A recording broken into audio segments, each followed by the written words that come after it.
Hi, welcome to this demo of Spectrum Protect Plus.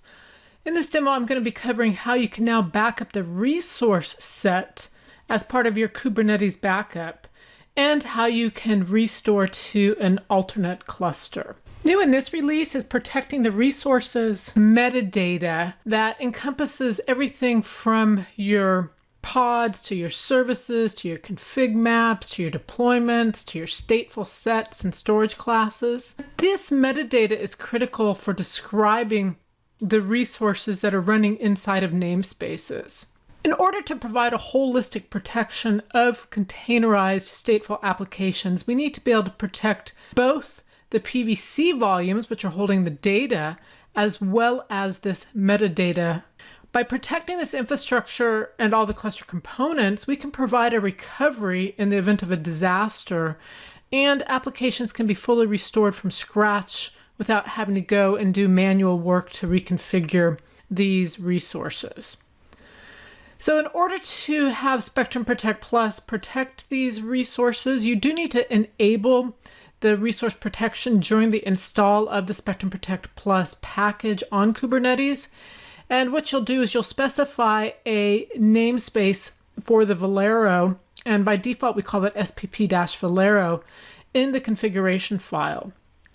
And when install is going through for Spectrum Protect Plus in Kubernetes, we will deploy a minIO inside of the BAAS namespace and link it with Velero. And minIO is basically an object store that's going to be used as a target backup location for Velero when it protects this metadata information. And then we have a data mover called the minIO data mover, which will copy that tarred and zipped files that contain all these resource information over to Spectrum Protect Plus when we do a copy backup. I will also show you how you can use labels to organize the data protection management if you don't want to back up via namespaces. And then we'll look at doing the recovery to a different namespace or cluster and how that's going to enable data mobility by being able to spin up applications or projects in alternate locations. And it also supports disaster recovery and data reuse in case you want to clone something or spin up another version of it for testing or analytics. Okay, with that, let's go ahead and get started with the demo. So in Spectrum Protect Plus, I'm assuming you've already installed and registered the Kubernetes piece. So if you haven't, check out my other video. So we're going to go ahead and start with a backup. So go into Manage Protection, Containers, Kubernetes. You'll see the clusters that we've already defined to Spectrum Protect Plus. If you were to drill down inside of the clusters, you would see the different namespaces, PVCs, and resources inside of each one. Now, something to take into consideration is how your namespace is being utilized.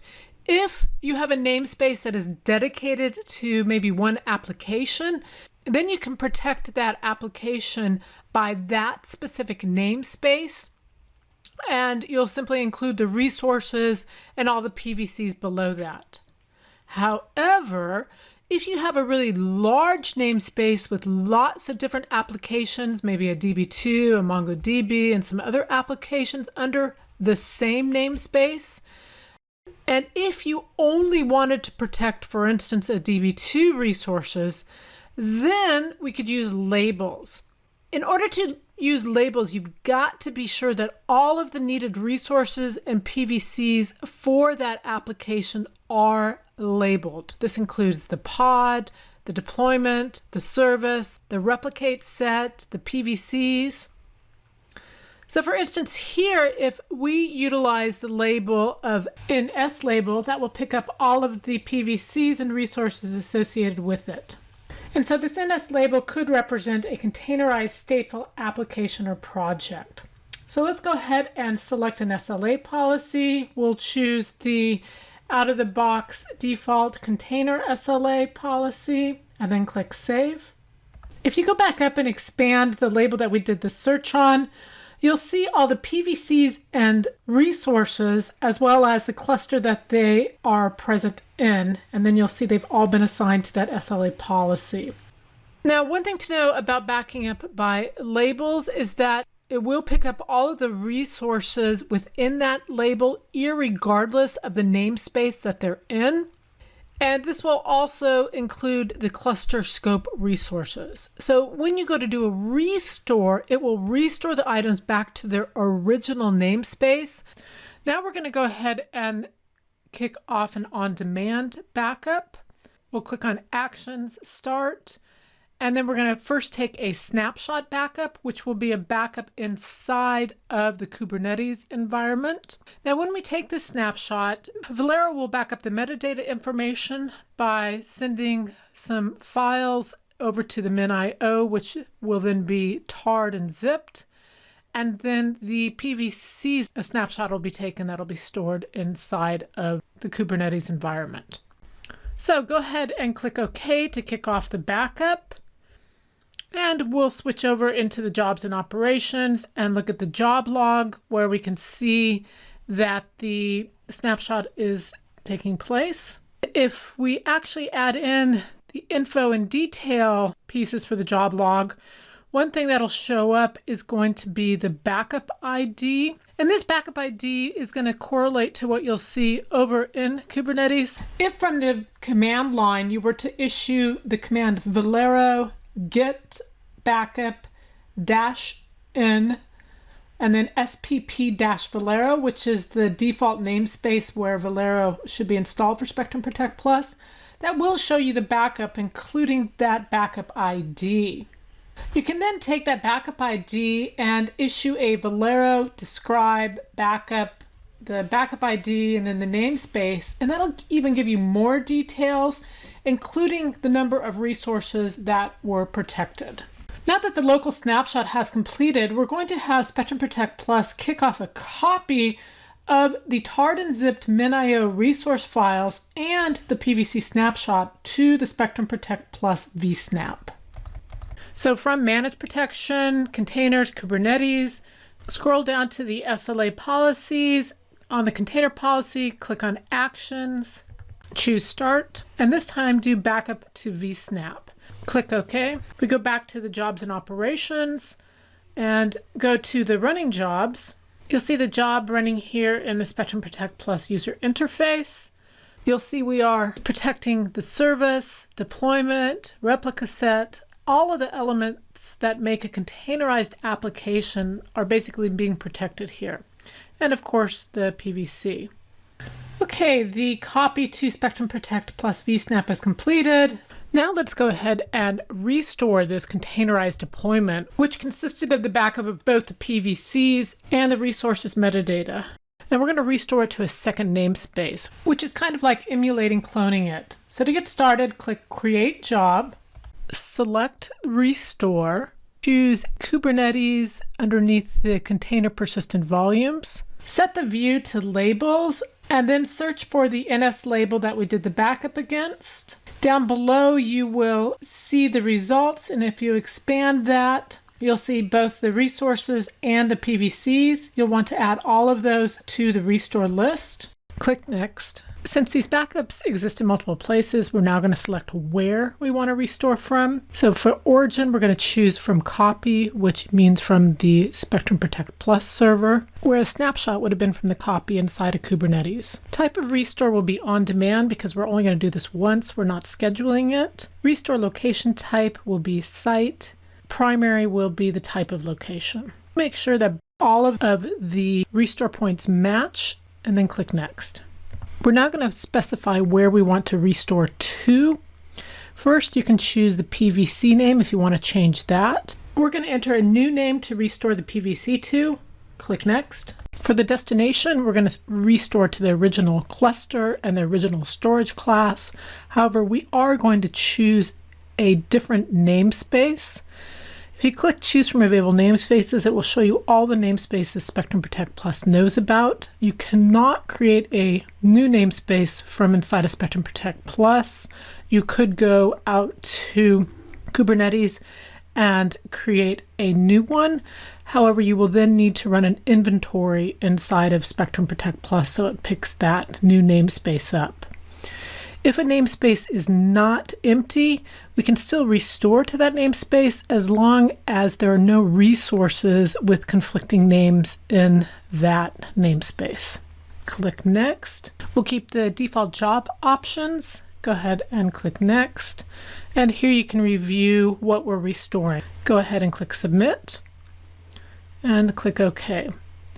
Now if we go out into the Jobs and Operations, if we click on the Running Jobs tab, you will see that on-demand restore. And what this restore is going to be doing is, first it'll copy back the resources metadata to minIO, and then it'll instruct Velero to restore these resources from minIO. And finally, it'll copy back the PVC.